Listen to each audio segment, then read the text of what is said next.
Hello there, friends, and welcome to episode 82 of That One Gaming Podcast. My name is Colin, but I'm otherwise known as Delicious Morsels, and here with me today is Lucas, aka Carnevil9. How is Lucas doing today? My fingers are getting blisters from re-stickering the Gigaminx. That sounds painful. And we also got Neal I got here. blisters on my fingers. I got blisters on my blisters. Ouch. Anyway.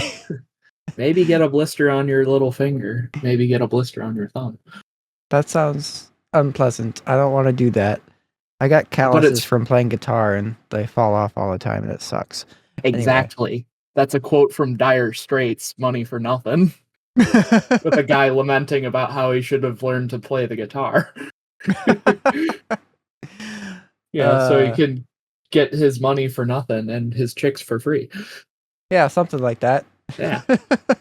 Anyway. And it's got Sting in the background singing I Want My MTV to the tune of Don't Stand So Close to Me. Of course it does. Neal! Hi! Better known as VMK89. How are you? I'm doing pretty swell. I don't have blisters. That's fortunate. Keep it that way. They kind of suck. Yeah. Anyway, if you're new to this podcast, hi. Welcome. You can find us in places where they have podcasts and stuff. You know, usually that's where you find us. But yeah, we get together every other week and we talk about a variety of topics that are all related to gaming and stuff. This episode's all about sequels. And, you know, because this is a sequel to the first 81 episodes. It is indeed. It is the 81st sequel of That One Gaming Podcast. And we're gonna talk about some of our things that make great sequels. I don't think this is making a great sequel, but it is what it is. It gets better after the intro. We're sure of it. It'll probably get better from here. You can only go up from here, right? Yep. Leave it to me to throw a wrench into everything. Yeah. Yeah. Well, that's very on brand with our historical podcasting stuff. I don't know where I'm going with that. Anyway, we're talking about sequels. You want to try that again? No, I don't. We're just gonna keep going. We're talking about sequels. We're going to run down what makes a great sequel. We're going to talk about some of our favorite sequels. And why can't Valve count past 2 and more? There'll probably be some more of that. We might forget to talk about Valve not counting past 2, but I doubt it because that's kind of their thing. Yep. But yeah, before we get to that, though, we'd like to talk about the games that we've been playing since the last time we did an episode, since our previous episode sequel. So Lucas, what have you been playing? I have been playing Phantasy Star Online, kind of predictably. I finished up hard mode with my Q seal on ship Deviloka, and then made the discovery that characters that have signed in on the classic ship initially, aka ship Deviloka, can't be transferred to ship Fadra, which is the normal mode for Blue Burst. So classic mode on the Affinia private server is like geared towards Phantasy Star Online in a pre-episode 4 fashion, whereas Fadra and whatever the European and Japanese ships are, I don't play on those because I'm not European or Japanese. Those are like the actual sort of proper Blue Burst experience, which, you know, in terms of our podcast episode, I'm happy that we played on ship Deviloka because that's like they say it's not modeled after the like GameCube Xbox episode 1 and 2 experience, but it is essentially that experience. It's the easiest way to experience it because you don't have to, jailbreak an Xbox to run Insignia for playing Xbox Live without playing on Xbox Live for Xbox PSO.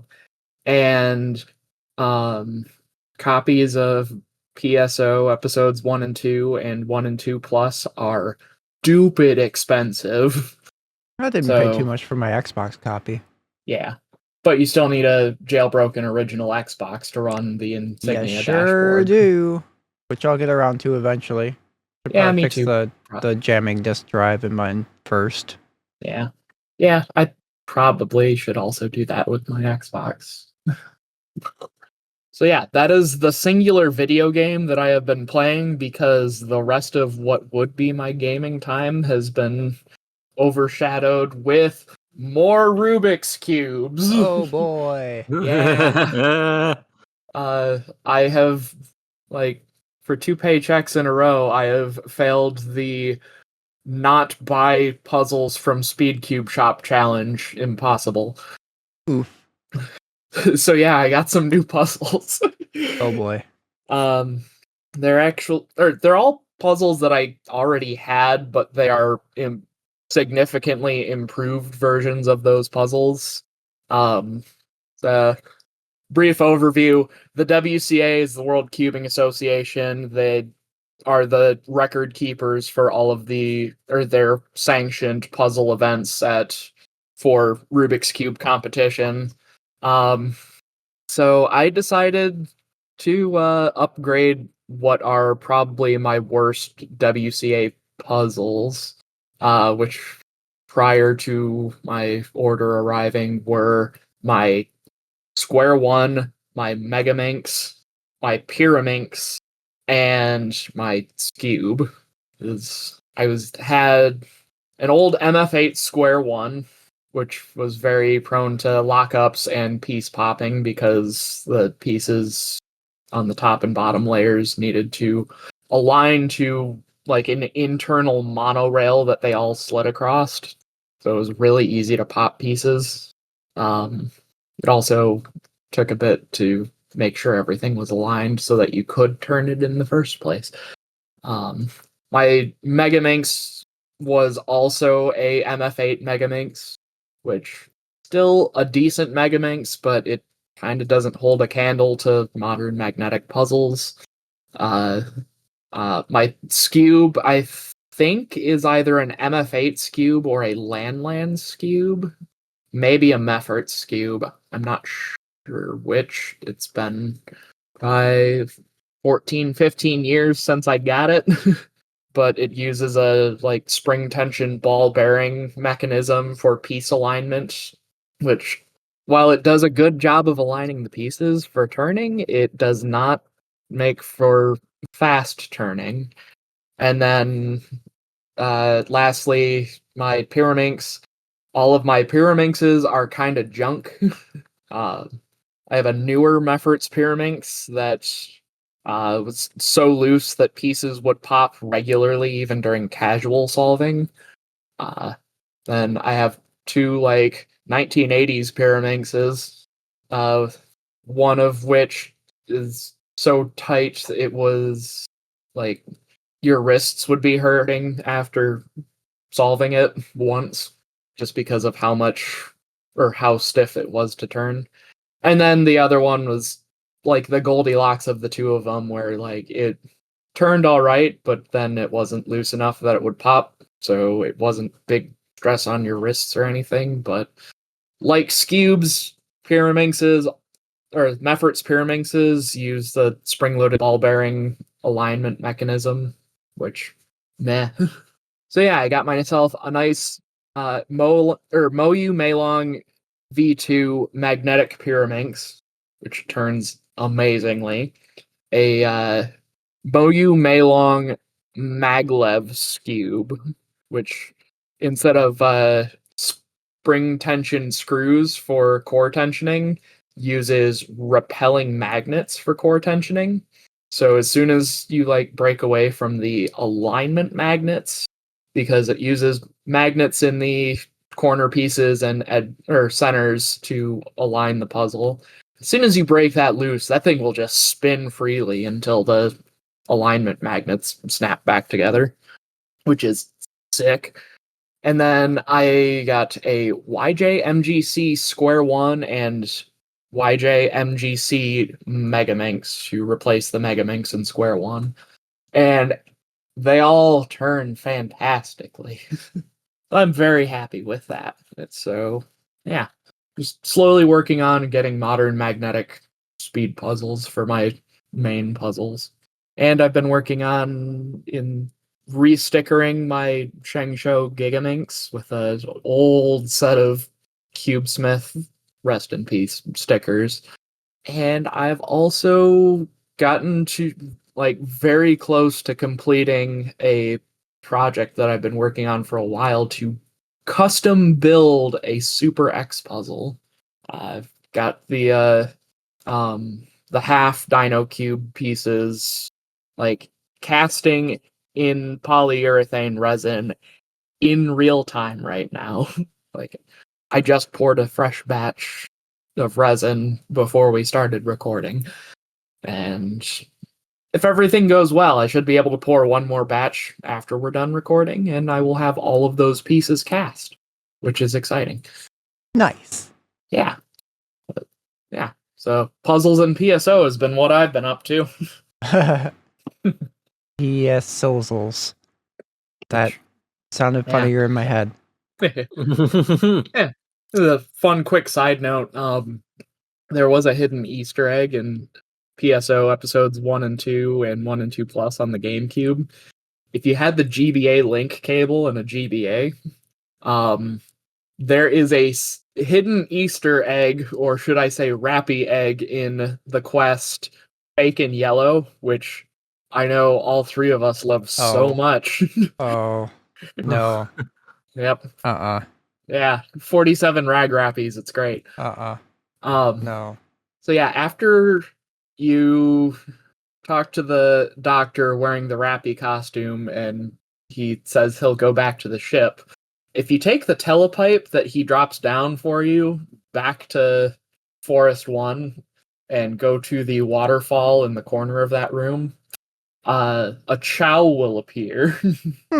And when you go back to Pioneer 2, over in the corner outside of the teleporter to Raggle, there will be this Game Boy Advance shaped kiosk that you can load demos for, a Game Boy Advance version of Nights into Dreams. Interesting. Puyo Pop Fever, which is Puyo Puyo, the much beloved puzzle game, and also a Chow Garden with I believe it is a Tails Chow that you can transfer from PSO into your Sonic Adventure DX or Adventure 2 Battle Chow Garden that nobody has ever taken me up on. Interesting. I would happily do it if I got a copy of Adventure 2 again. Cool. So yeah, there is puzzles in PSO. What has Neal been playing? I've been playing a lot of Metroid Fusion, a sequel. That is a good sequel. It is a very good sequel. I just got the Various suit, which I was talking to Lucas about. That's about a third of the way in. Very much enjoying it. The bits with SAX are super intense. I like that a lot. I wish I was. I need to play it more outside of work on my lunches and breaks so that I can hear the music better, because I think that would greatly amplify the gameplay experience. I definitely have heard a couple of the songs from Fusion in the context of Super Mario Bros. Z. Yeah.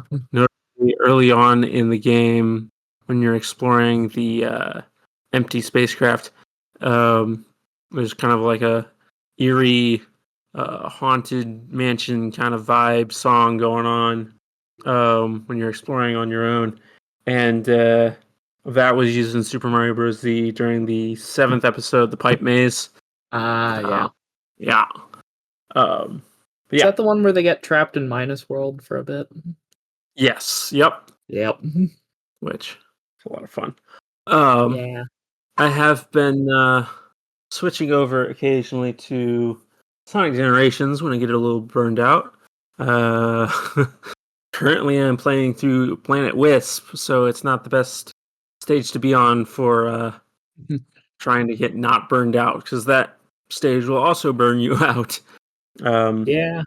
But yeah, I mean, it is the penultimate zone. It is kind of sad because Planet Wisp on Sonic Colors is a ton of fun, but they changed it up quite a bit in Generations. Remind But me yeah, again, which version of Generations are you playing on? 'Cause I I'm know now you playing have... the Switch. I have both. I have the PS3 version and the Switch Shadow X or Sonic X Shadow version. I'm currently playing on the Switch. It definitely, yeah, I'd say it's better. I know there's some controversy about like the new lines. I don't care. I think they're fine. And still mad about Amy getting nerfed. yeah, yeah, that's honestly not that big of a deal. It's not. No, But I'm never not it's going to definitely be annoyed not. with it. It's one of those things that you'll think of every time you see that scene. Yep. But yeah, definitely has a lot of improvements. For one thing, the original version, for whatever reason, only had one save slot. So if you wanted to start from scratch, you had to delete your save file. Gross. Yeah. So this version has 3 save files, which is much better. Also, I remember when I was talking about Sonic X Shadow coming out before it came out, saying that the live system, not having a live system, was going to suck compared to the original. I was totally wrong about that. Having infinite lives is much better because you can just, especially in the later zones where you're dying a lot, you don't get reset to the start of this stage if you run out of lives. And like I remember saying that like, oh well, you don't replay the other zones as much because you're dying and you just keep plugging away on the other ones. I found that I just, when I'm stuck on a level, I'll just stop playing that level and then go play the other ones and have a good time with those anyway. So, and there's a lot of good stages. The really great ones: Green Hill Zone, Chemical Plant Zone, Speed Highway, City Escape, and Rooftop Run are all really good.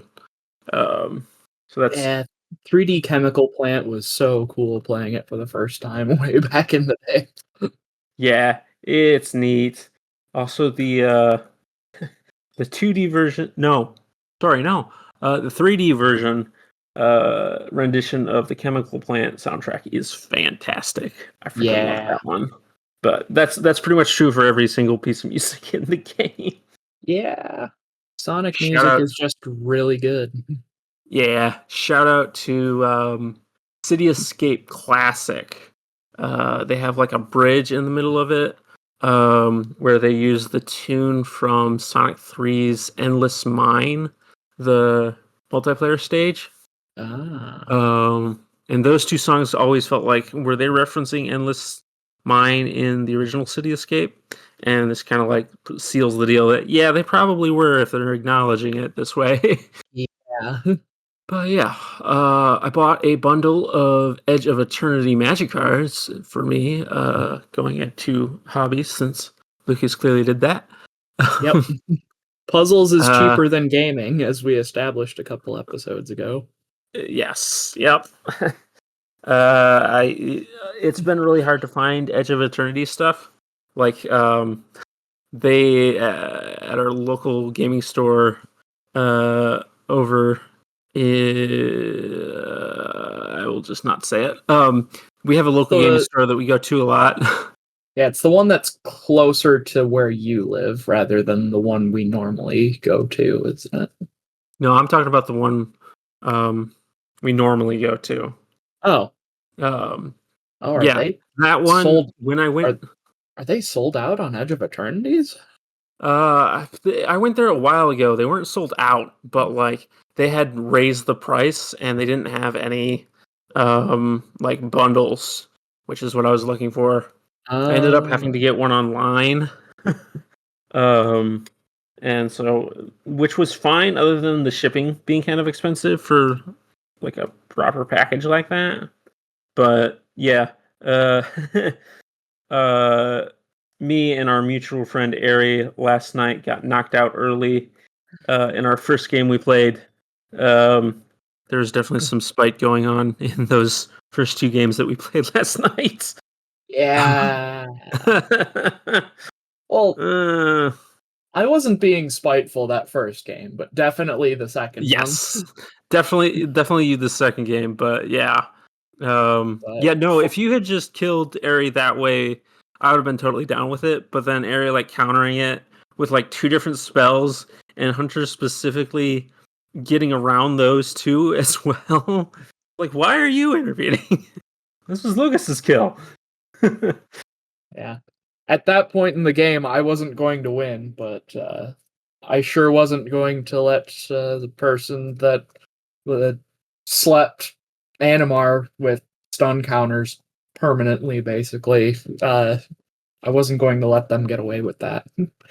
Oh yeah, in the second game with the stun counters, that was Hunter had some giant huge thing, and I was trying to kill it because it had like 3 spin downs on it, and you used Plastcast or whatever it is, Plast.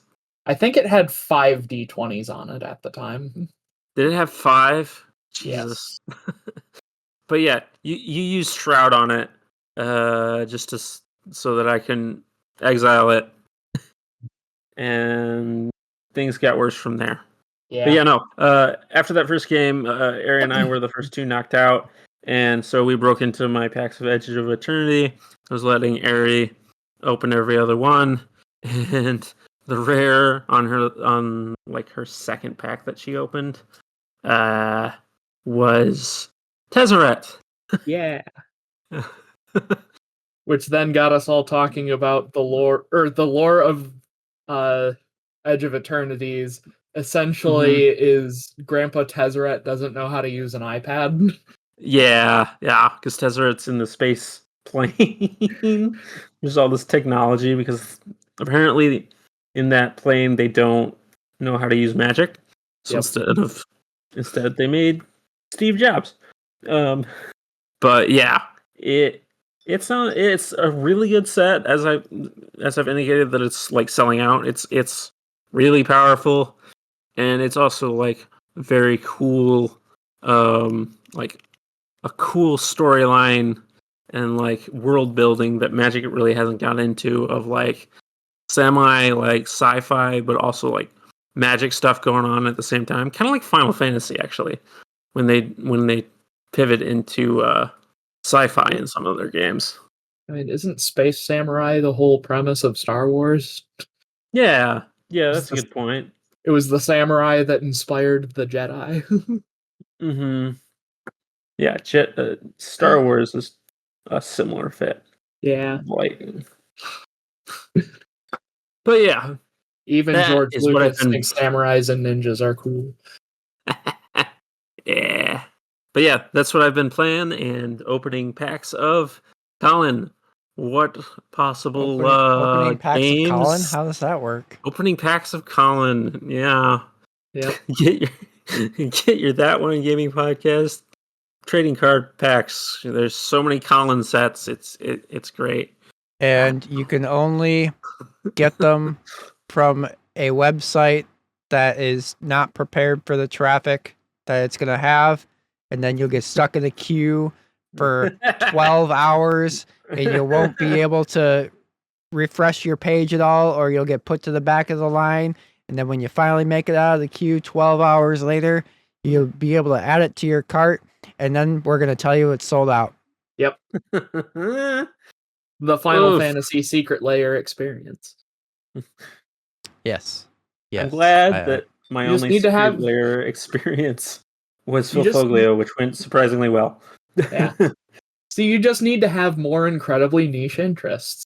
Yeah, like Philfoglio. Yeah. The comic book Sonic. illustrator that drew a hilarious representation of how Unix worked. Yeah, anyway. Anyway, I played a couple games, I guess. Still playing Kingdom Hearts 3 every Wednesday in the Discord on the days that I remember it's Wednesday. And people don't have to remind me it's Wednesday. That definitely hasn't happened. But where was I going with this? Yeah, Kingdom Hearts 3 is a good game so far. Still got to a place that is currently all tangled up, if you know what I mean. yes. There's a horse involved too. Yes. Ah. One of my probably my favorite Disney horse. I love that horse. But how many Disney horses are there? There's a not lot. Do we ton. count? Do we There's count quite a few. Pegasus from Hercules? Yeah, I mean, Yeah. it's a horse.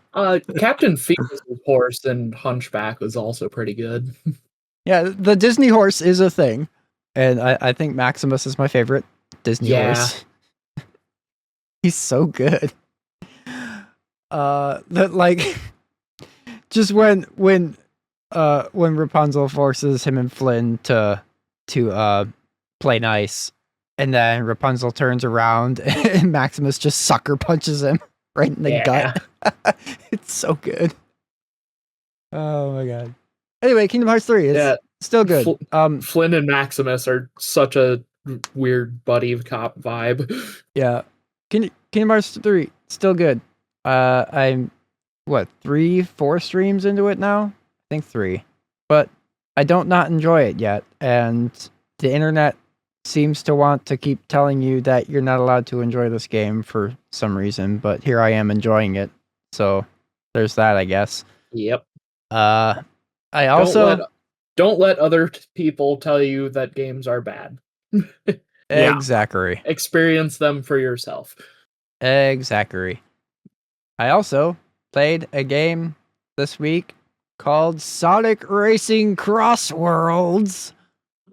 Which I want to play this game. Download the demo. That's a good point. I need to know that. It's limited, but it's free. You'll still get a good feel for it. That's what I ultimately ended up having to do in spite of my insisting that I was going to purchase this game day one.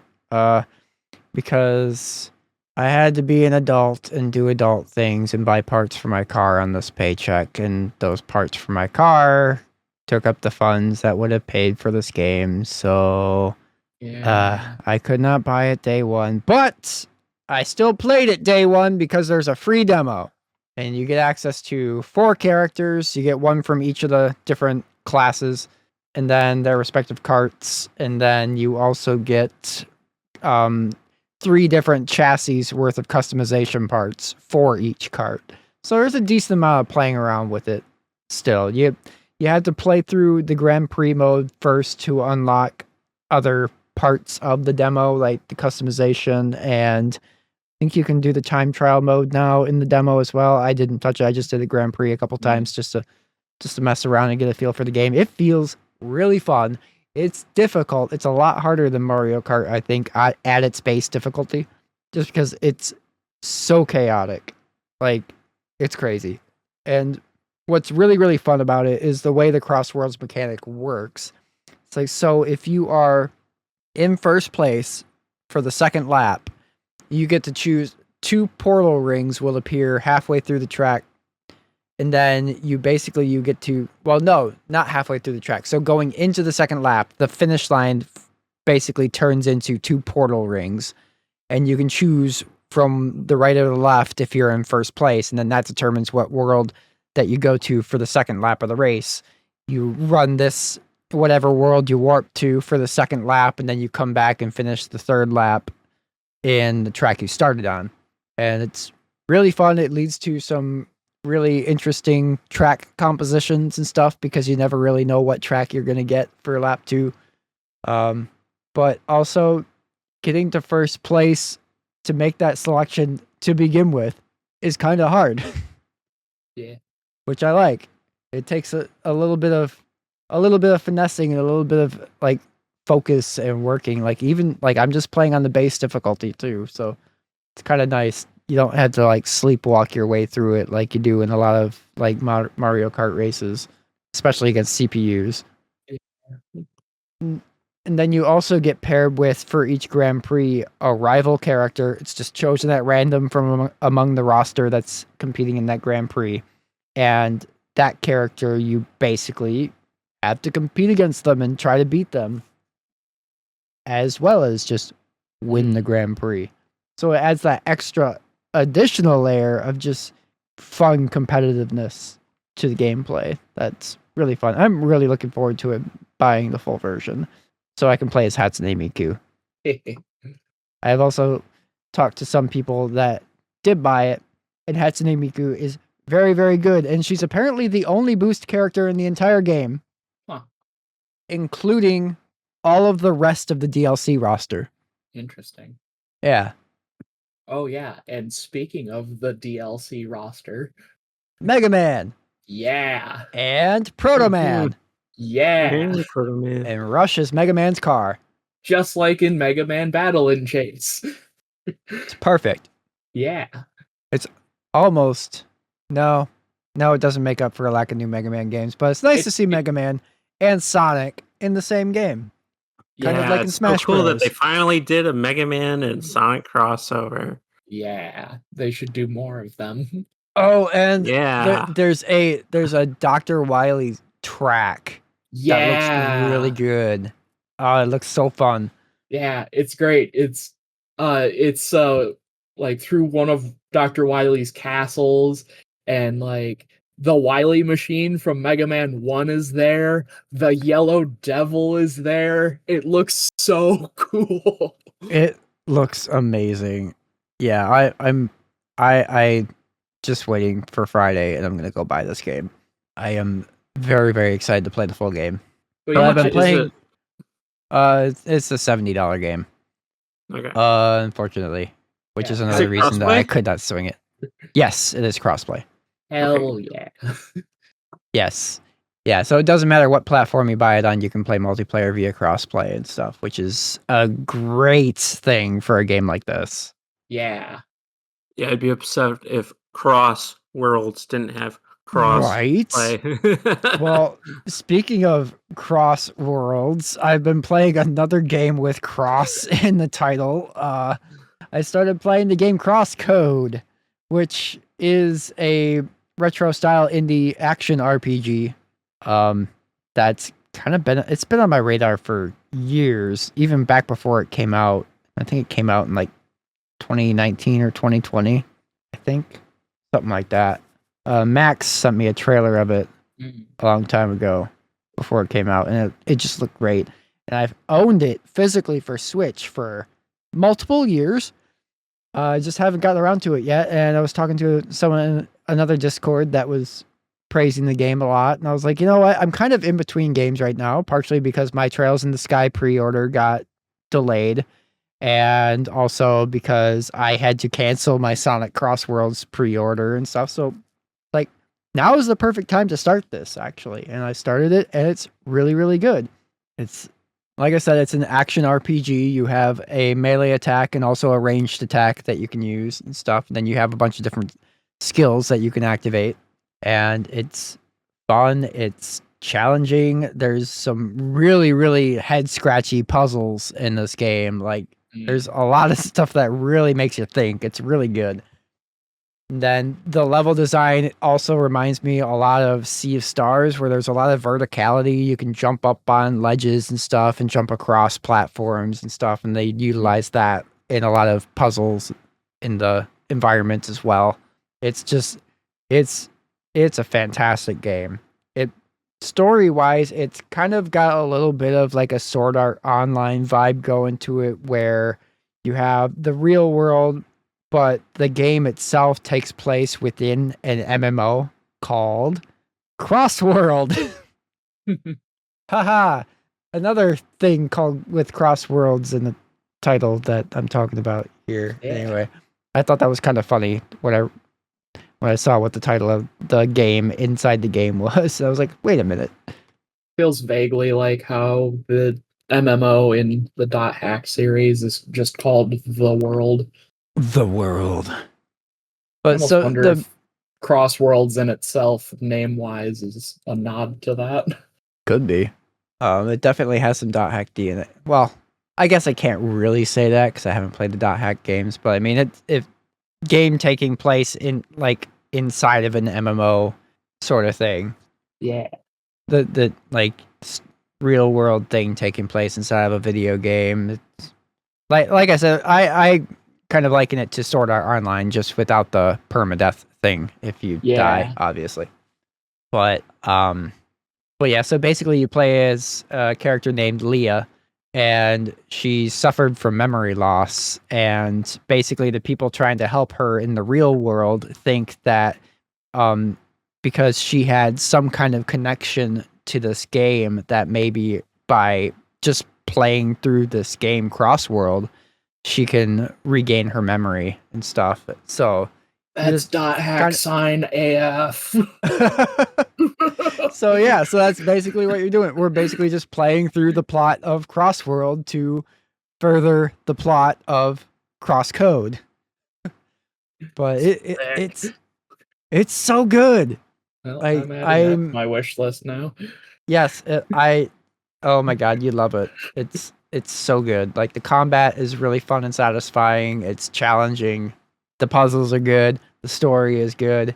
The game's got a great sense of humor. Like when Leah first loads into the game for the first time, her avatar's voice speech function broke during the initialization process, so she can't speak, so she can only nod. And then gradually throughout the game, one of the people in the real world that's kind of helping her is able to just basically like hardwire words into her speech box. So she can say hi, and eventually she can say Leah, her name, and then she can say bye and stuff. But this is the way that the game uses like different facial expressions on character portraits during dialogue. It's just so funny in those moments.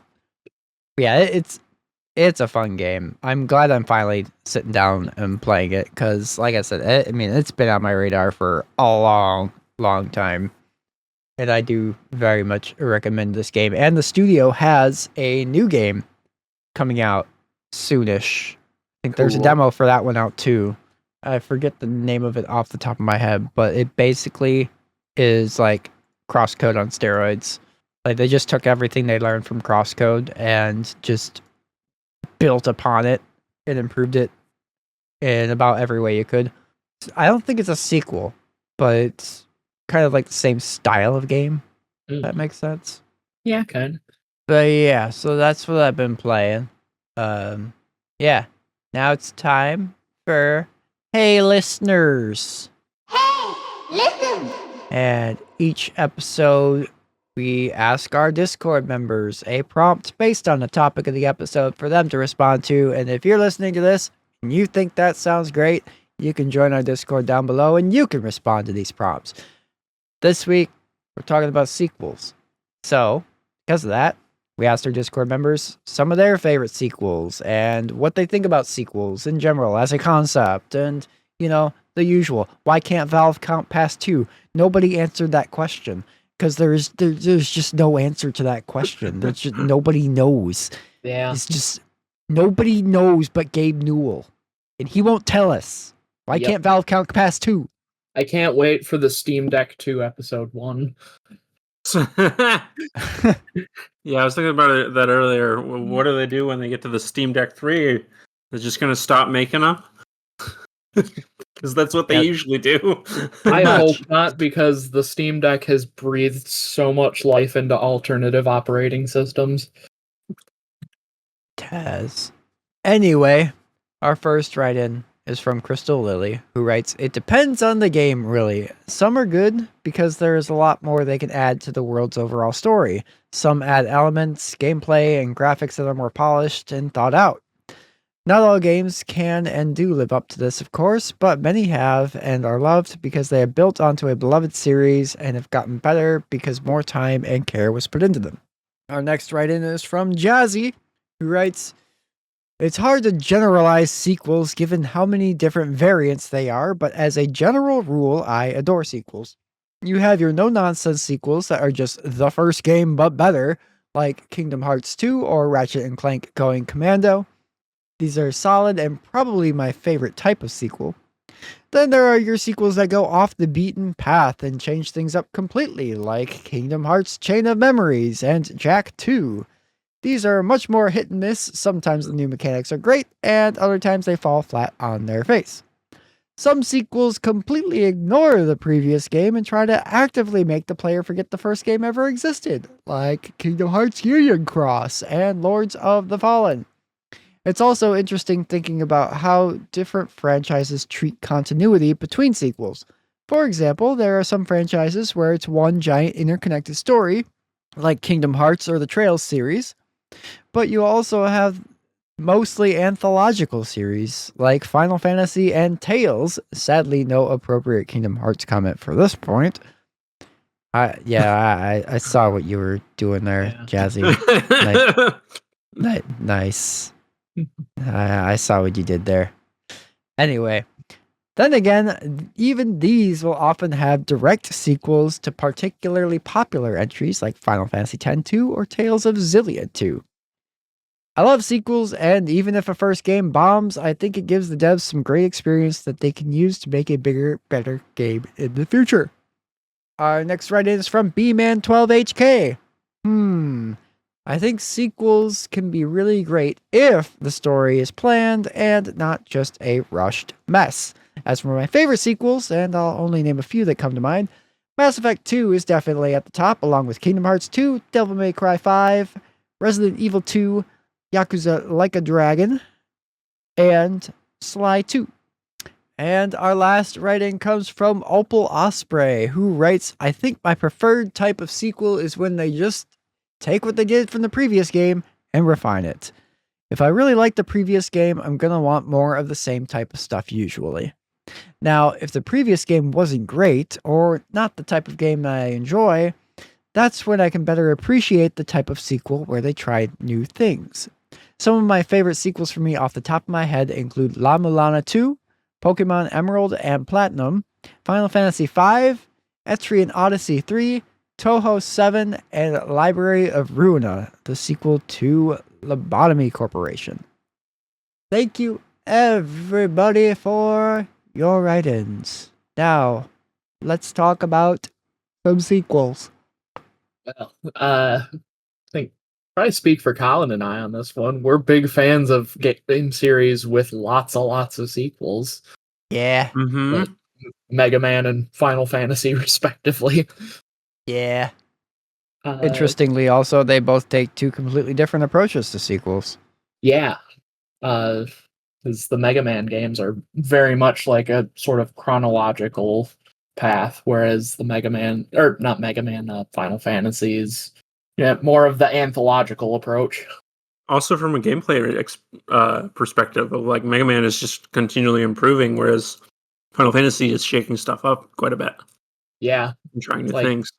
Yeah, Mega Man has been consistently like the same core gameplay since Mega Man 1 on the NES. Mm-hmm. And they just keep, further refining it. Like, much as I give shade to Mega Man 3, it did add like big staples for the rest of the series with Rush and the ability to slide. And Mega Man 4 added the Charge Buster, and then Mega Man 6 added the like jet and power adapters, which were then combined into the super adapter in Mega Man 7. And yeah, like just keeps building off of what worked with the previous game. And then Final Fantasy is mechanically kind of all over the place because they keep trying out new systems, which they ended up on like the active battle system, and that's been an iconic staple of the Final Fantasy series, like since its introduction. Yeah, and like kind of same can be said with all of the Mega Man spin-off series as well. It's like like the X games continued to build off of what worked well with the previous ones over and over again. Mm-hmm. That there was kind of a low point in the PlayStation 1 era games and Mega Man X7, Mm-hmm. but Mega Man X8 was definitely a true return to form for the series. Like, pretty much every successive Mega Man Zero game was an improvement over the previous one.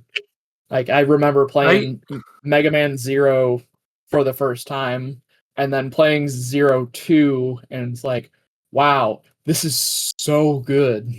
Mm-hmm. And then, like, how is Mega Man Zero 3 going to top this? And then they just do that. And then Mega Man Zero 4 is kind of the oddball of the four of them because that was originally planned as like a sort of like in between like interquel for 0, 1, and 2. Still good, but yeah, it definitely feels more like a Zero spin-off sort of game.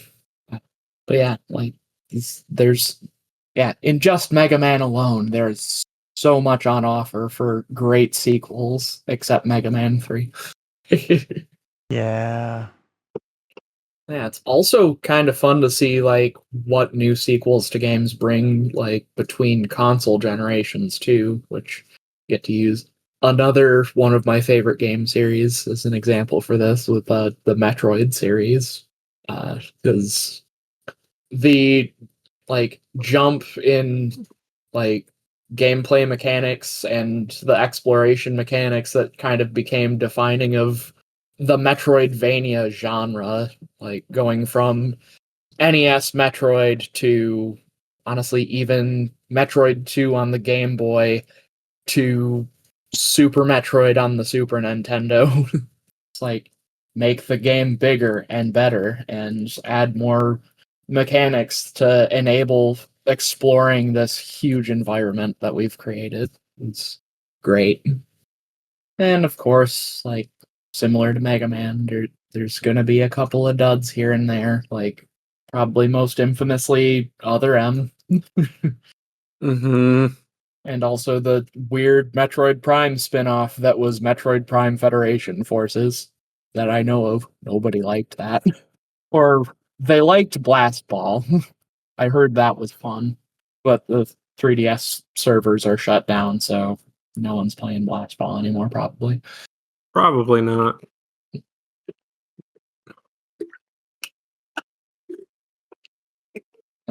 Yeah, like in some cases, let's see, did one of our write-ins touch on that? Or like, yeah, I think Jazzy probably mentioned something about it, where like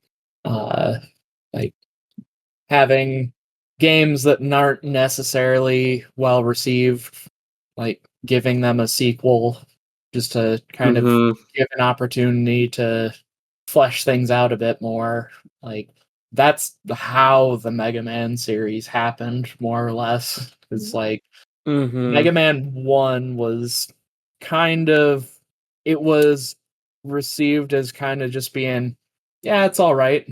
Mm-hmm. Um, a lot of the progress on Mega Man 2 as a result for making a sequel to the game was kind of done on the developers' like personal time at work Mm-hmm. rather than being fully dedicated to the project, and they were able to like tighten down the game engine, like add stuff like E-tanks, have a full 8 robot masters like they originally planned for Mega Man 1, and they turned it into one of the most well-known games on the NES, and created this massive game franchise that is Mega Man out of just one good sequel. And yeah, as much as I knock Mega Man 3, that picked up the momentum and kept carrying it because they'd had I think it was like a 9-month turnaround time between Mega Man 2's completion and Mega Man 3's release. Which is why Mega Man 3 isn't quite as polished as 2, but it introduced so many concepts to the Mega Man series that, continued to carry it on and make all 6 of the NES games, still feel fresh game after game. And, having 6 sequels on one console generation nowadays is kind of unheard of. Yeah.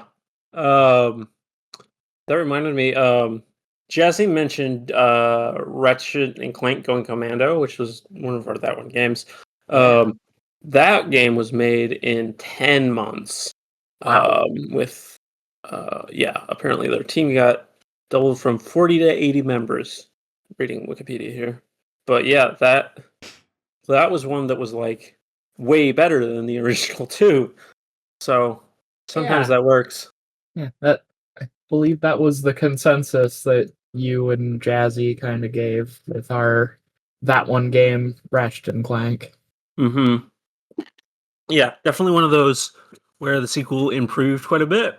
The third one kind of deviated a little bit of having some different stuff going on gameplay-wise because they featured in the multiplayer, which kind of watered down some of the missions in the main game. But otherwise, it was still basically the same game. And the weapon upgrades were much more... there's much more going on with weapon upgrades, which is why they picked the term up your arsenal for it. Yeah. Yes, that's a joke, but also it's pretty accurate to the game. Yep. And, upping your arsenal was kind of a necessary mechanic in Going Commando.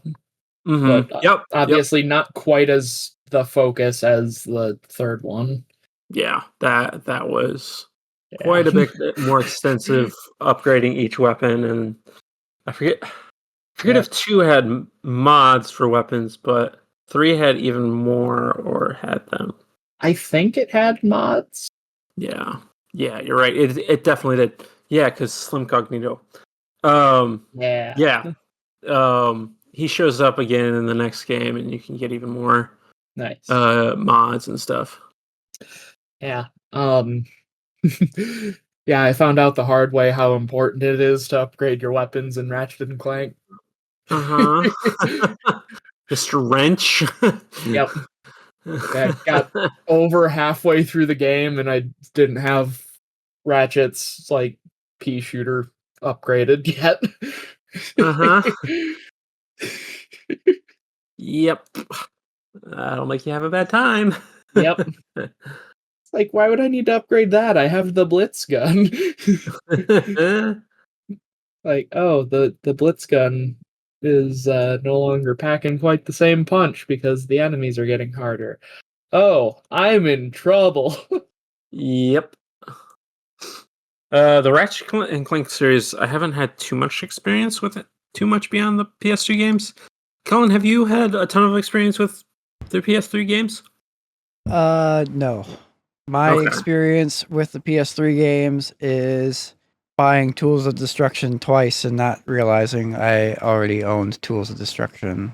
Nice. Right, and that's how I got my copy, right? And that's how you got your copy. And I think I played the tower defense game. Okay, yeah. Full Frontal Assault, I think is what that one was. Yeah, I played that one. Names. Great names for this series. I didn't really like Full Frontal Assault, but that was more of a spin-off than a sequel. Tools of the Destruction definitely was... Obviously, graphics improved, and for the most part, just more of Ratchet and Clank. And from what I've heard, the following games on the PS3 just kept improving. They definitely focused more on story rather than going for kind of the jokey, not really complicated plot or anything going on, or lore of the original games. And yeah, so the gameplay got better, but at the same time, I definitely prefer Ratchet on the PS2's kind of like edge to it, with the like really leaning into the innuendo and that rated teen Yeah. ESRB. Yeah. Like essentially getting all the mileage they can get out of a T rating without having it get bumped up to M. Right, yeah, pretty much. Damn, that's a bad sequel. Um, Yeah. Of course, is And that's Shadow a E10 sequel, technically. or is that more of a spin-off? Honestly, I would call it a sequel. Like, I know technically it's got Shadow on the cover, but it follows up from Sonic Heroes plot. Like, it changes up the gameplay really only in weapons in a major way, and even then, sometimes like you can still just use the classic homing attack, and things work generally okay. Hmm. And it was also kind of developed like in a way a sequel would be instead of a spin-off. Yeah. Because there was a big break between Heroes and '06, and like the main team was working on Shadow. So Hmm. yeah, Sonic has Yeah. just a roller Spin-offs coaster make of for sort of an interesting, like, blur the lines a little bit between what makes for a proper sequel.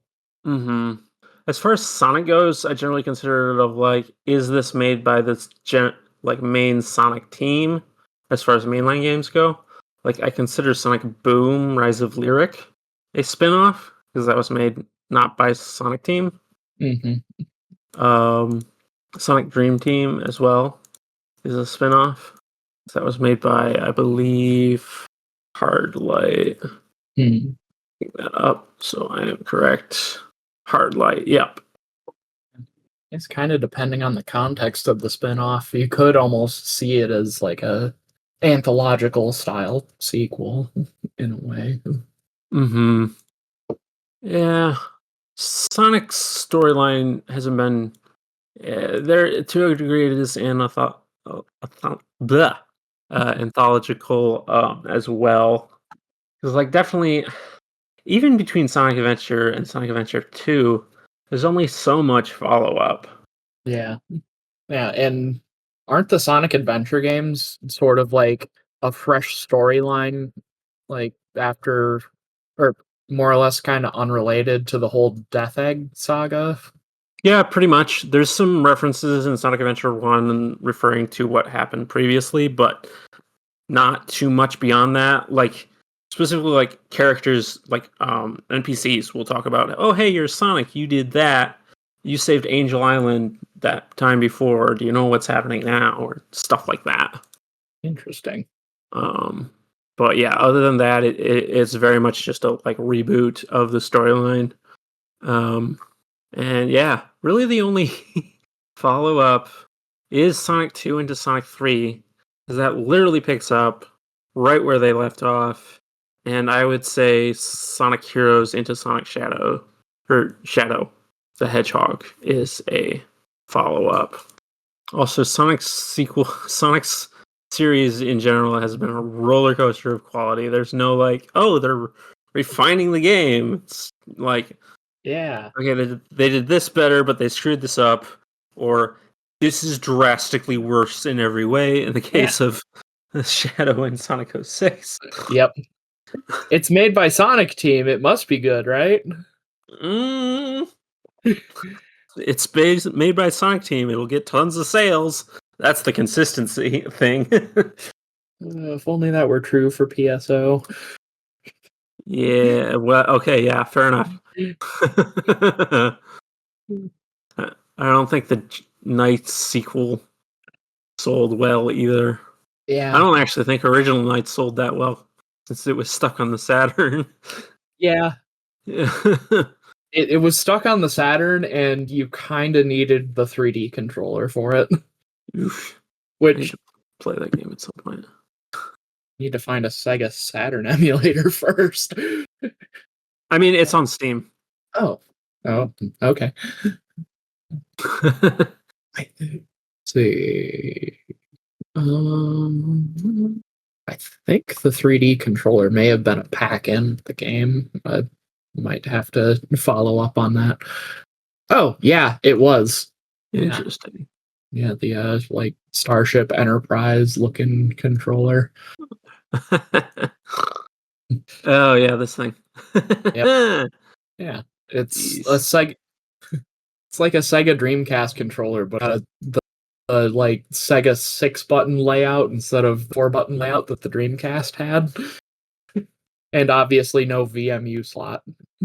And the controller cord comes out of a normal place instead of out the bottom of it.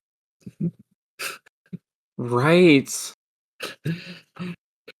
Yeah, here we go dissecting console sequels.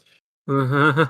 Yeah. We rated the 3D controller at rank D, and the Yeah. Dreamcast was. Give me a second to skip through the video. I mean, I personally love the Dreamcast controller. Dreamcast gave it B. It did. It pioneered a put lot A. of really popular controller features in the modern day. Yeah, Like, it definitely did. yeah. Like it had a Hall effect joystick, it had Hall effect triggers. Mm-hmm. A, B, X, Y in the arguably incorrect place. We could have a debate about this if we wanted to. Again. Again, we won't. Just go check out our 10th episode. Yeah. Yeah. Yeah. It's yeah, isn't the Dreamcast layout the same as the Xbox layout? It is, with Yeah. everything other than the colors. Yeah. Yeah. A controller truly ahead of its time. Mm-hmm. What's the little triangle button by the cord do? That's the start button. Oh, okay. Yep, that makes sense. It has a lot of elements similar to the GameCube controller at the same time, too. Yeah. Yeah. It just doesn't have a Z trigger or a C stick. Yeah. But the left side of the controller very much feels like, oh, Yeah. hey, GameCube. Yeah. GameCube setup. I would kill for a GameCube controller with a Dreamcast Hall effect stick. Yeah. I mean, just having used the Hall effect strum bar on the cracked X Gibson Les Paul guitar controller, like Hall effect everything that could possibly be an analog input, it will just make it better. Yeah, I guess kind of pivoting into Guitar Hero off of that. That was quite a phenomenon back in like the early 2010s. It started more so in the late 2000s. Yeah, I think with by the Guitar the Hero. 2010s it was starting to peter off a bit. When was Guitar Hero 3? Guitar Hero 3 I think was like 07. It's Yep, 2007, 07. 2008. Yeah. Yeah. Oh yeah, and 5 was 2009. Wow. That sounds Oh about yeah, right. 2010 was Guitar Hero Warriors of Rock, which is the 6th mainline game. Jeez. Yeah. Yeah, that's unfortunately kind of an example of where sequels can kind of go wrong. And Mega Man also felt this in the mid 2000s, where you just released too much too quickly. Mm-hmm. Yep. Yeah, And that can then kill momentum on sequels, is doing too much. yeah. Sort of like, I just bought 2 games of this last year. I don't need a third. Yeah. I'm not even interested in Spider-Man. Sorry, no. We're talking about video games. Yeah, like Guitar Hero, you got the like annual release treatment, and that kind of killed That it kills for things. Guitar Hero. I mean, there's definitely successes with that because like the FIFA and like help me out with the other sports games. FIFA, Madden, 2K Sports. Those generally seem to work because I think there's a lot of people that like just like sports games and that's their thing. Yeah. And they're willing to do that because they're also not investing in tons of other games. But sometimes it doesn't work, like the case of Guitar Hero. Yeah. Just Dance kind of died after a while. Yeah. No, that's still going. Huh. Wild. Yeah, okay. It refuses to die. Yeah. So yeah, 2005 saw Guitar Hero. 06 had Guitar Hero 2, and then 07 onwards with Guitar Hero 3 is kind of where like peak plastic guitar game oversaturation happened, because not too long after Guitar Hero 3 was Rock Band, and then you had yeah. So then you had Rock Band competing with Guitar Hero, and subsequent Rock Band games competing with the subsequent Guitar Hero games. Then you had the band-centric spin-off games. Then you had the Nintendo DS games. And DJ Hero, the DJing's themed spin-off. Then Band Hero, which was essentially just Guitar Hero World Tour, but with less guitar emphasis songs, I guess. I think what happened to Guitar Hero is not only did it do a ton of games and have spin-offs and games on consoles that it really shouldn't have, like the DS, but also it got competition that also oversaturated the market. Yeah. So like there was two separate things going on, which I guess you can't really apply to Just Dance as much. Whereas Just Dance is just a monopoly on motion capture, motion sensor dance games, and it's like, speaking of Just Dance, did you know they were still releasing yearly versions of Just Dance for the Wii as late as 2019? I was actually aware of that. Yeah, it's nuts. That's wild. Like I said, it refuses to die. Well, it's because I mean, you buy a new game, and you get all the latest songs. So like, they don't have to do much development wise, but it's very incentivizes you to buy the new game. Maybe trade in your old game. Man, that almost feels like it's crossing over from sequel territory to shovelware territory. Yeah. And the same thing happened with the Mega Man franchise in the early 2000s, because we had the Mega Man Zero series running concurrently with the Mega Man Battle Network series, which into the DS, there was a port of Battle Network 5 on the DS that kind of combined the... Oh yeah, this is another thing that the Mega Man Battle Network series had going against it, is that it kind of copied the Pokemon multiple versions of the game. So, yeah, Battle Network 5 DS combined the two separate versions of Battle Network 5. Then there was the Mega Man Star Force games, which also did the Pokemon multiple versions thing. I think Star Force 1 had 3 versions. What? Yeah. Or at least I think it had 3 versions. I might be thinking Star Force 2. But yeah, that was on the DS, like, right after Battle Network. Like, then also on the DS, you had the Mega Man ZX games. And then there was also, Mega Man and Bass on the Game Boy Advance. And, yeah, X7, X8, X Collection, Command Mission. I can't think of the name of the... There was a Mega Man Classic series compilation out at the same time. And I'm drawing a blank on what it was called.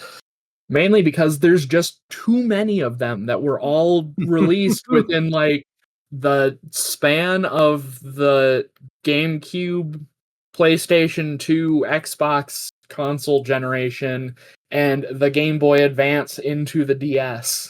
And yeah, we kind of suffered because of that, because like they were also trying to like release remakes as well, like with Mega Man Maverick Hunter X and Mega Man Powered Up on the PSP, because those were out there too. So you can easily oversaturate the market with your game sequels and spin-offs and cause your franchise to more or less die, which is why it took almost a decade for... Oh yeah, because these were also released around the same time on the Wii, PlayStation 3, and Xbox 360s, Mega Man 9 and 10.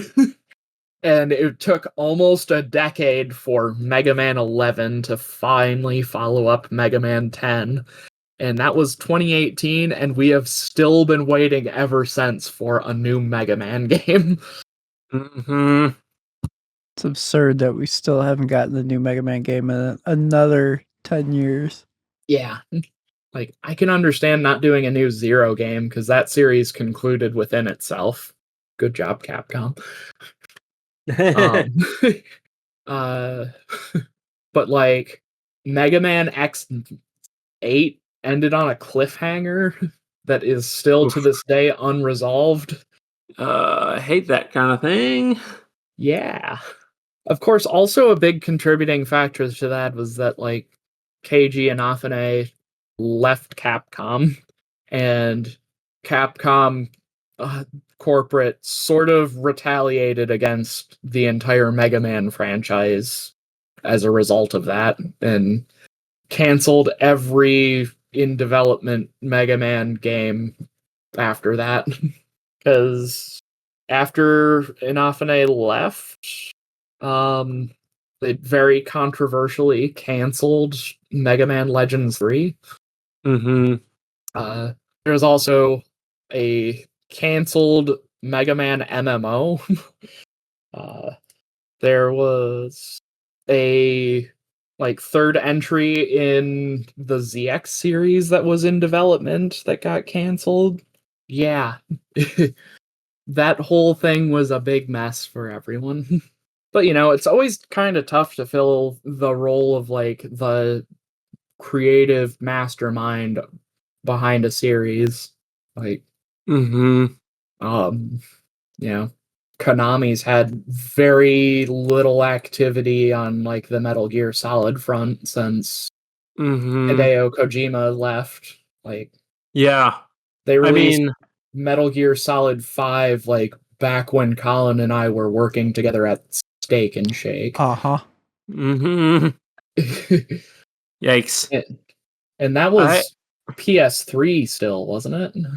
No, that was I the think it was PS4. PS4. Yeah. Okay. The actually, you know what? I think there might be a PS3 version. Yeah. There was a PS3 Xbox 360 version of Ground Zeroes, which was kind of like the tech demo Right. prequel. Yeah. Mm-hmm. And I can't remember if nope, Metal Gear Solid 5. I think it did release on the 360 and PS3 as well. But there was a PS4 version, right? Yes. Okay. Yeah, I think it was early enough in the PS4's lifespan that the PS3 I think it was like still 2013 relevant. or 14. Yeah. Right. 5 came out. That little period. Yeah.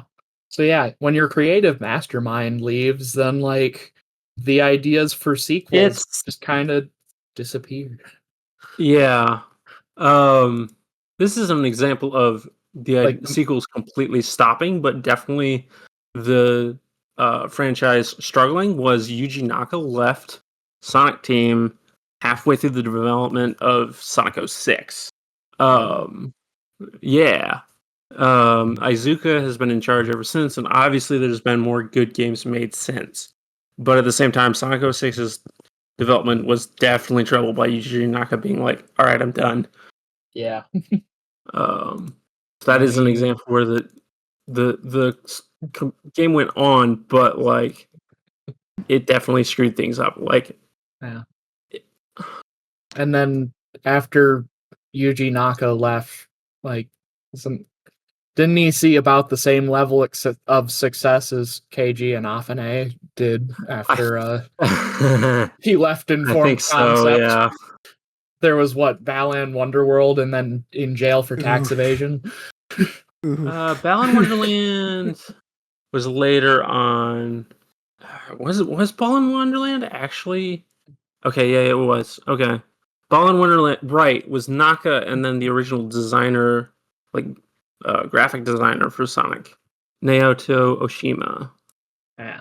They're like the two that created the original Sonic of like Sonic was drawn by Naoto Oshima and programmed by Yuji Naka.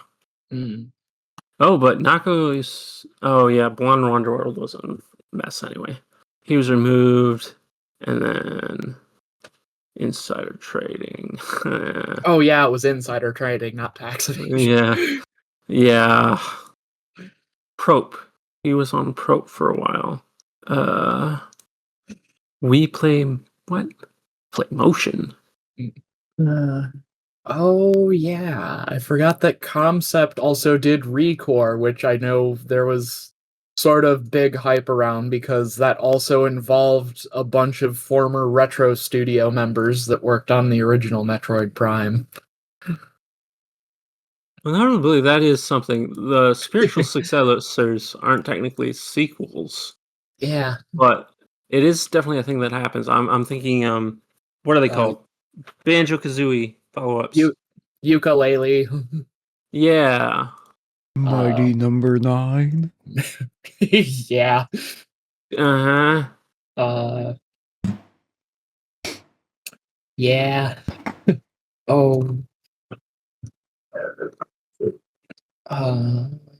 There was a like yeah. Yeah, spiritual successors to games are also an interesting Mm-hmm. topic as far as sequel-esque things go. Mm-hmm. Trying to think of more off the top of my head here. There may be argument for the Xenogears Saga and Blade Chronicles, maybe. Yep. That is a good Yeah. example. Yeah, those are weird because they're technically spiritual successors in the broad sense, but also technically sequels. Mm-hmm. It's crazy. Yeah, that's something that generally doesn't happen with spiritual successors. Yeah. Because a lot of times what it is like the different It's company like owns the rights. blurred lines of it's like the blurred lines of spin-off and sequel sort of thing. Mm-hmm. Yeah, a lot of times a spiritual successor comes out of just a passionate team of fans of the original work making something akin to the game that they cherished growing up. Like the Bloodstained series is one that kind of comes to mind. I haven't played them, but I'm familiar that there are Metroidvanias, and the first game, Ritual of the Night, is just a spiritual successor to Castlevania Symphony of the Night. Mm. And then there was a sequel, and I can't remember what the sequel's called, but it was a spiritual successor to another like beloved Metroidvania game. It might have been a like successor to Circle of the Moon. Mm. I thought it had Moon in the title. Circle of the Moon was neat. But yeah, Oh, every now and then, like one of the original creators will also like contribute to one of those projects and stuff, which lets it a little bit more legitimacy on top of all of that. Yeah. Mm-hmm. Or in the case of Mighty Number 9, Doesn't. doesn't. Gives it notoriety, and then when it fails, it's even a bigger deal. Even worse. Yeah. Mm-hmm. I was going to bring up games we've played on this podcast, 20XX and 30XX. Yep. And also the Freedom Planet games. Yeah. Yep. Those were examples of being like, these games need better sequels. Let's do it ourselves. Freedom Planet was straight up a ROM hack initially. Yeah. Be curious to see if I can track down an IPS patch for those. Probably. I'm apparently good at that. I managed to track down the original version 1.0 release of the Mother 3 English translation patch. Nice. Another sequel. Yeah. A sequel that we did not get. No, we didn't. I mean, we didn't even get the very first either until like the Wii U. But Which means that it was on the Wii U, which means that just like just like had it were to release on the NES, chances are no one would have played it. uh-huh. Or its sequel on the Super Nintendo because they marketed it with the friggin' tagline of "This game stinks." Uh-huh. Yeah. Poor Earthbound. One of the best follow-ups of RPGs, I'd say. One of the best RPGs, I would say. Yes. Mother 3 is very, very good. Mother 3 fixes like most of the issues with Earthbound, like mechanic wise. Yeah. It does take a different approach to like story wise and like Eh. theming wise. The game It instead even of just being fun game. It even improves on the battle system. Yes, it definitely gameplay wise it's much better. It's not even a downgrade. It's just not as much or not enough of a upgrade that would make it really, really good. The inventory is still kind of a mess. Way better Yeah. than Earthbound's, but still kind of a mess. Yeah. Yeah, it's actually like fairly easy to manage your inventory between characters in Mother 3. Yes. You still need way more space than they give you, but at least it's better. Yeah. Yeah. It's always unfortunate when like a sequel doesn't get localized and at that point you're missing entries. Uh-huh. It's kind of Yep. infamously the Final Fantasy series, but the Final Uh-huh. Fantasy series that just leads to weird numberings in the series because it's more anthological than it is direct sequels. Right. But I mean, Earthbound is the Mother series is also kind of anthological. it is, yeah. I mean, there's definitely links, but Yeah. like I guess is in the first two. Yeah. Don't want to talk too much about the third one. Yeah. Man, like it's the third game in the Secret of Mana series went unreleased over here for the longest time. And That series is funny because the original game was originally localized as Final Fantasy Adventure. yeah. It was a Final Fantasy spin-off on the Game Boy. It was. And then Secret of Mana comes out.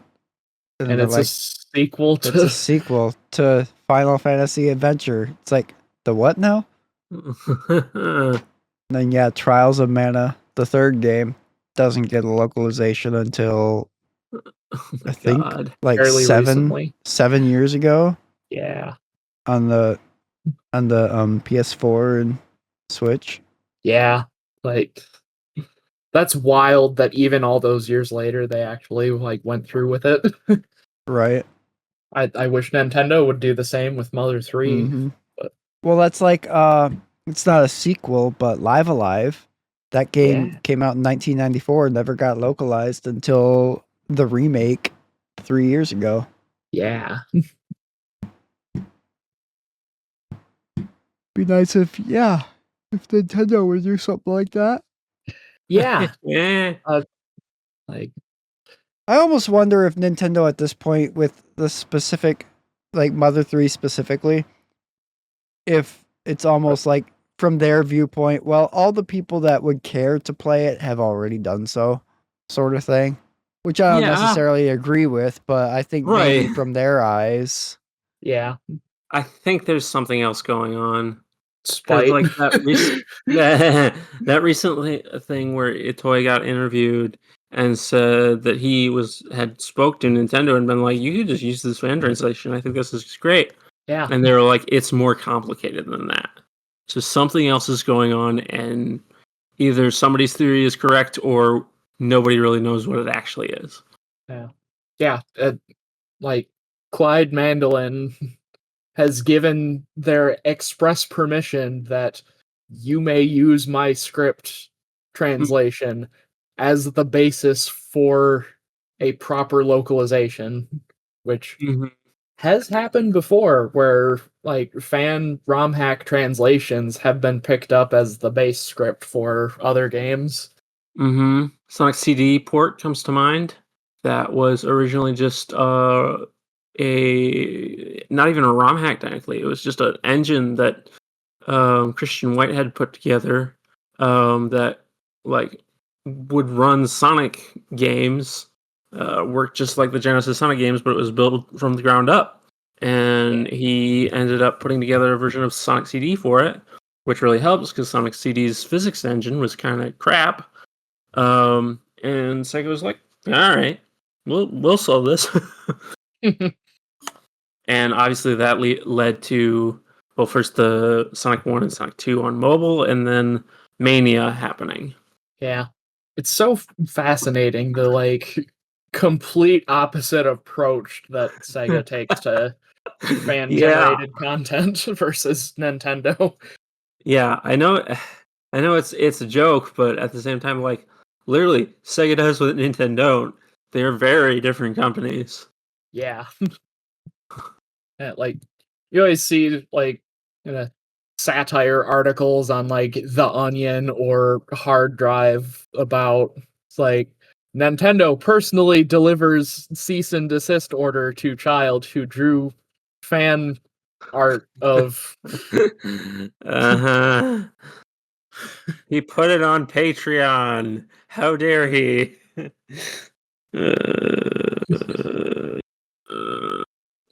Like, he referenced a gorilla throwing a barrel at someone. We're going to sue you. Pokemon. You can't throw capsules in your game without stealing from Pokemon. True. I don't think that'll be as big as some people are making it out to be, honestly. Because there's a lot of cases that would get thrown out. Yeah. Yeah. It's still shocking that that patent made it through the system, because it is that's upsetting. it is by far too generic of a thing for that sort of situation, but also, like, there's been some really dumb video game patents. Like, I think Namco filed for a patent, or maybe it was Atari. Yellow circles belong to Namco. Yeah. Can't have anything else. Yeah, it might have been Atari that filed for a patent on loading screen mini games. Really? Yeah. Huh. But yeah, that's the reason why, like, loading screens are as boring and unliked as they are.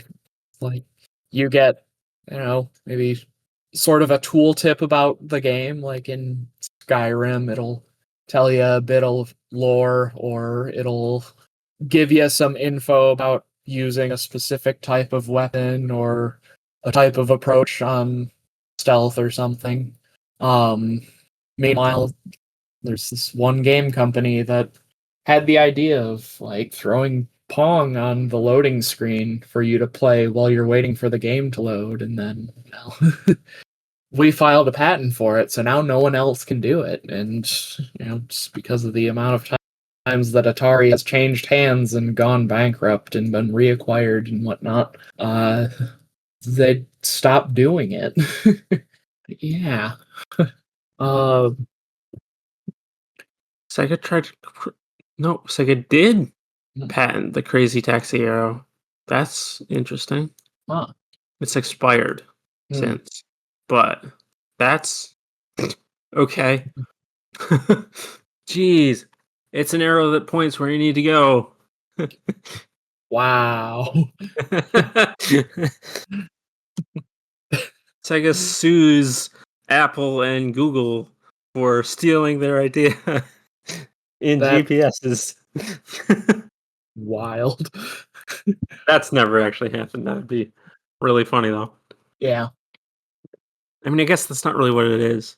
If like a GPS system like displayed an arrow as like a hologram above your car, then it would be Yeah. then it'd be an issue. But it's expired anyway, so go Yeah. ahead and do it. Imagine how much trouble you could get in if you had the crazy taxi GPS. Be cool to have, but I have a feeling that like as a direct result, your radio would only play like The Offspring and Bad Religion. Yeah. Like, hey, how do I get to this parking ramp? And then just like All I Want by The Offspring kicks in, and suddenly you're like ramping off of the Blue Bridge in downtown Grand Rapids to land on the top of a parking ramp. Yeah. Hey, actually, looping around back to sequels. Need for Speed is a weird one with sequels. Yes. There, from what I understand, once it got into the like PS2 and GameCube area, they like split into two teams, and then they did like every other game. But there was always a new Need for Speed every year. That sounds like Which an is EA why- sort of thing. Which is why the quality was kind of weird, and there was always like this disjointed feeling between each game, like Yeah. Sonic Underground. No, never mind. Sonic Need for Speed Underground. Underground. I hate that I mean- entered my subconscious. I don't want to think about that show. I mean, that is also very weird and disjointed from the other Sonic Yes. cartoon. Yes. But Underground and Underground 2 didn't quite feel the same. Like Underground 2 was an open world one. And like the main similarity was that it was dark. And the cars were like underground where they were crappy cars so that you upgraded. Yeah. But yeah, the Underground team went on to Most Wanted, the original Most Wanted, which kind of explains why those two games are probably two of the best ones, along with Hot Pursuit. Yeah. Oh, there's the one Need for Speed game that I own, which is Need for Speed: The Run, which was produced by DICE, the studio that makes Dice. Battlefield. Oh yeah. Well, that's another genre too, in the same sort of genre of sequels every year. Yeah. Where Like they change up things, but like Battlefield, Call of Duty. Call of Duty, yeah. Yeah, it's like the annual military themed arena shooter. That one's crazy that it's still going, especially since, like we mentioned with Guitar Hero, there's competition between Battlefield and Call of Duty, and they Yeah. are very similar, and yet they still both keep going. Yep. Plugging away. Yeah. Like really historically speaking, Call of Duty or modern day Call of Duty is still like carrying the flag of like Quake 3 Arena. Because the Infinity Ward engine that the Call of Duty games use started out as a fork of the Quake 3 Arena engine. Right. Yeah. Yeah, I think if I was into gunplay games, I was the exact right age for Call of Duty. It's like Call of Duty Black Ops happened right when I was in high school. Yeah, that sounds about right. Yeah, I think that came out my senior year. Yeah, that would add up. Call of Duty, hold on. Yeah, Black Ops 2010. Modern Warfare 2 had come out the previous year in 2009. Yep. Yeah. Modern Warfare 3 in 2011. Oh, jeez. Modern Warfare 2, Black Ops, Modern Warfare 3, Black Ops 2. Yep. And we're on Black Ops 6 now. 7. 7. 7. 7. 7. Right. Lord. Yeah, and they also rebooted Modern Warfare. It did 3 Modern Warfare games too recently. Yep. Yeah, I remember seeing Talk about a series with an identity crisis. Like Call of Duty 1, 2, and 3 were like sort of historical World War II era Yeah, or which first person shooters. which was kind of cool, honestly, compared to what they do now. Yeah. Then I think Call of Duty 5 World at War was World War 1? 2. Oh, that was 2 as well? Yep. Oh yeah, it was, because it introduced the zombies Nazi mode with Nazi zombies. zombies. Yeah. Of course, the Axis powers of World War One were sort of the prototype for, well, yes, and I guess. The Axis powers in World War One kind of enabled the Nazi Party and the fascist parties of Italy and Germany to gain power in their respective countries and whatnot. Man, this got weirdly political suddenly. Whoops. Of course, that kind of comes with the territory of, game series that historically, no pun intended, were based off of historical events. Mm-hmm. Yeah, there was all sorts of military themed first person shooters back in that era. Mm-hmm. Probably also suffered a bit from oversaturation because Oh yeah, Medal of Honor was another one. yeah, Medal of Honor, SOCOM, Mm-hmm. and then of course Battlefield and Call of Duty. And is Medal of Honor still a series? Nope. F. I think so. They had that attempt to reboot it back in 2013, and well, that was it. Why? Oh wow, that was PlayStation 1 when the first Medal of Honor came out. Yeesh. What a weird developer publisher combination. Developed by DreamWorks Interactive, published by Electronic Arts. Uh-huh. Huh? On a Sony console. Wild. Yeah. Hey, Silk Song is a sequel. Oh yeah. A long-awaited sequel. It's wild that we're living in a day and age where Silk Song came out. Yeah, right.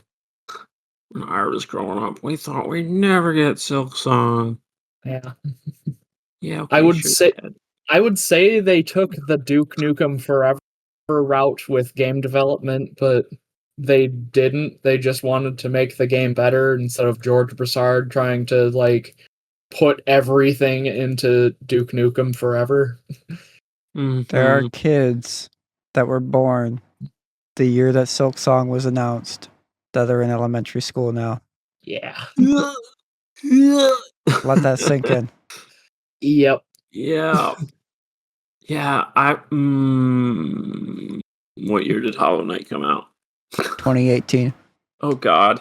I was in college.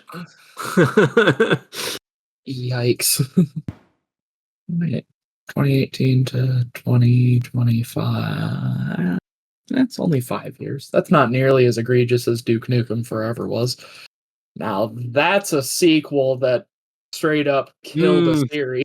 Duke Nukem Forever. Yep. Well, it was such a joke for so long of they'll never get it out, and then it was crap, and it wasn't even oh they put a lot of ambition into this, and yeah, it's clear that they were biting off more than can they chew, but it also damn near killed Apogee Games. It's they had to sell the rights to Duke Nukem to Gearbox in order to fund finishing the game. And Gearbox sure has done all sorts of fun stuff with the Duke Nukem series ever since, such as nothing. But they made a bunch of Borderlands sequels that everyone loves, right? Gearbox and sequels is a very mixed bag. I know I didn't bring up Duke Nukem just to take a jab at Gearbox, but yeah, Might as I- well while it's there. yeah. They unfortunately are kind of like everything I've heard about the Borderlands series, that like the first two games were pretty okay, and then everything afterwards was incredibly hit or miss. And Randy Pitchford. And Randy Pitchford. Yeah. Yeah. Way to turn the public on a, like, at least for the first couple of games, decently successful franchise just by being Randy Pitchford. Yeah. Anyway, guess we can move along. I think so. I think I've voiced about as much about sequels as I can think of. Move along to the sequel to this segment. Haha. Terminator 2 was a really good sequel. Oh yeah, it was. Yeah, it was pretty good. Yeah. Anyway, our Like, weekly right link in to the there. past. Yeah. Link to the Past, the sequel to Legend of Zelda 1 and 2. Yeah, it's a sequel. Well, games we're talking about today aren't sequels, but they did spawn sequels. Many sequels, in fact. Because today is the 28th of September, 2025. 27 years ago today, a couple of Huh? color-coded games released in North America. I was 3. Games with multiple versions. Yeah. Pokemon Red and Yep. Blue released for the first time in North America on this day 27 years ago. And Pokemania has really yet to fade out. Yeah. Yeah. The I mean, it's not with- as big as it was. no with, like, no those first, like, I would say from 98 until like 2001, Yeah. it was just insane. Mm-hmm. And then it's kind of had its ups and downs throughout the years, Yep. but like those first few years were just Mhm. nonstop insanity. It was Yep. crazy. Yeah. Nintendo printed money again. Yep. As they tend to. As they randomly tend to do. It's like, okay, Yep. let's make the Wii. Oh, okay, let's make the Switch. Yep. It's like, we can't keep up with you on the technological front, so we're gonna invent a new way of using the existing stuff. Nintendo, great at inventing money printers. Yep. Shoutouts to Don't Gunpei wanna- Yokoi for his If you lateral ever want- thinking with mature technologies approach. If you ever want to do counterfeit money, talk to Nintendo. They're great with money printers. Yep. But this is quite literally the biggest money printer of all, because Pokemon would go on to become the highest grossing franchise of all time. Mhm. Just in And general, it right? still sits that, yeah. Yep. Where it Or still even video sits games. there Video games, today. trading card games, merchandising, manga, Merchandising. anime adaptations. They created the perfect job candidate with Ash, or Satoshi as he is in the Japanese region, a 10-year-old with 20 years of experience. Right. But yeah, Red and Blue started all of it. Yeah. And it was crazy back then. Technically remember the red and first green, time but That my friend brought a copy of Blue version on the bus on the way to school, and just being completely and totally blown away by this new game. Like, what is this? Yeah. This is so cool. Yep. Pokemon just- is above Mickey Mouse and Friends, and third place is Winnie the Pooh, which is less than half of Pokemon's total revenue. Wow. Damn. But yes, everyone was buried this on the bus, Yep. daycare, playing the card game at school, on the pavement with that very valuable Charizard card. And Battling on a playground with a link cable. Ah, yes. Then Pokemon the first movie coming out and like Yes. Burger King going Uh-huh. completely off the rails with their toy Yeah. campaign with it. Uh-huh. Now, see, I wasn't playing the Pokemon games, but I was definitely watching a lot of the Pokemon movies. Not in theaters, mind you, but that's where I got a lot of my Pokemon content. I saw the first movie in theaters. It was so good. Me too. Mewtwo. No, me too. No, Mewtwo. Huh? I didn't see it in theaters.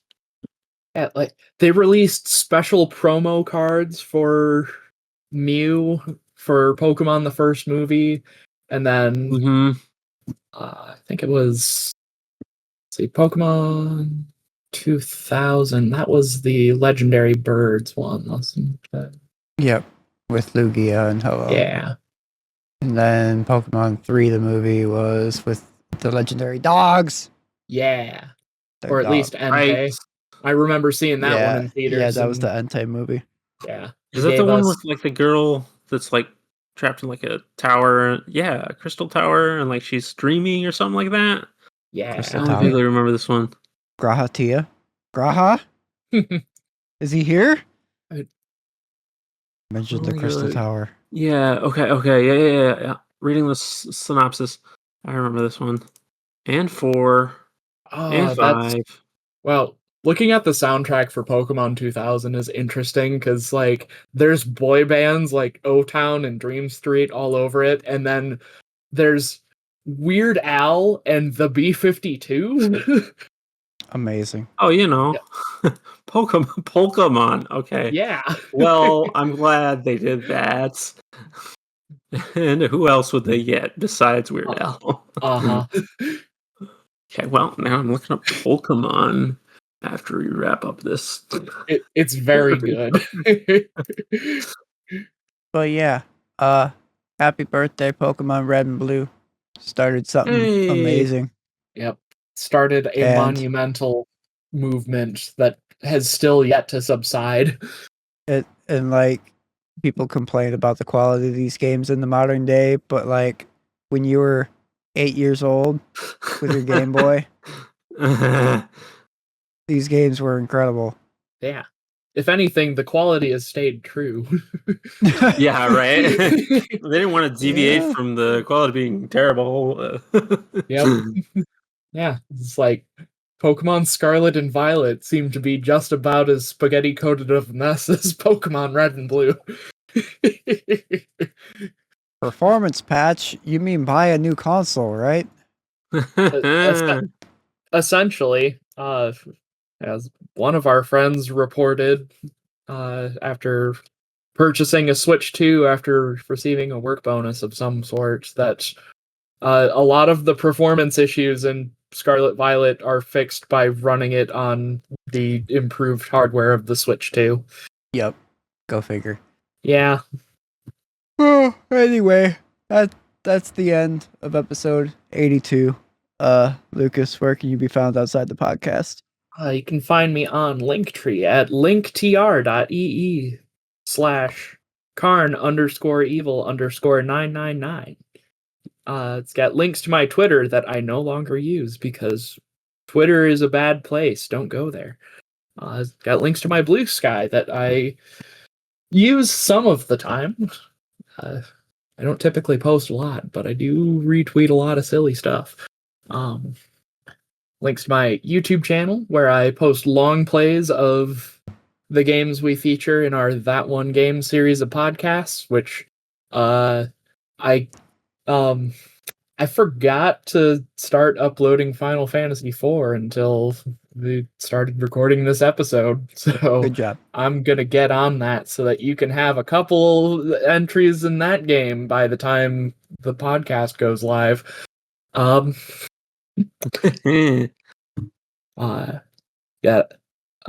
Steam, in case you want to, bother me on Steam about video games. Mhm. And then, of course, links to join the podcast Discord and to catch up on our back catalog of episodes, because we've got, let's see, this is the 82nd entry in the That One Gaming podcast series, so you've got 81 prequels to this episode to check out. Yeah. Yeah. That's all available at linktr.ee/karn_evil_999. And where can Neal be found? I can also be found in the link trees.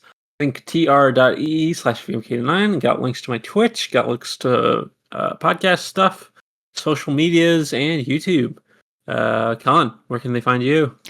linktr.ee/delicious morsels.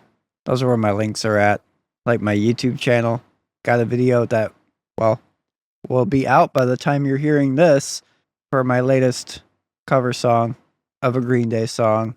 Because by the time you're hearing this, September will have come to an end, which means it's time to wake up. And I'll just Wake me up. I'll just leave it at that. I can't wake up. Yeah.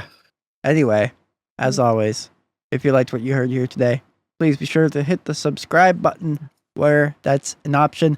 Leave a review on Apple Podcasts because I hear they like that stuff. Hit the like button if that is a thing that you can do. And feel free to share this episode with a friend. We are going to be back in a couple weeks with another episode. But until then, have a wonderful rest of your day. And remember, Stay for the cows. Stay for the sequel.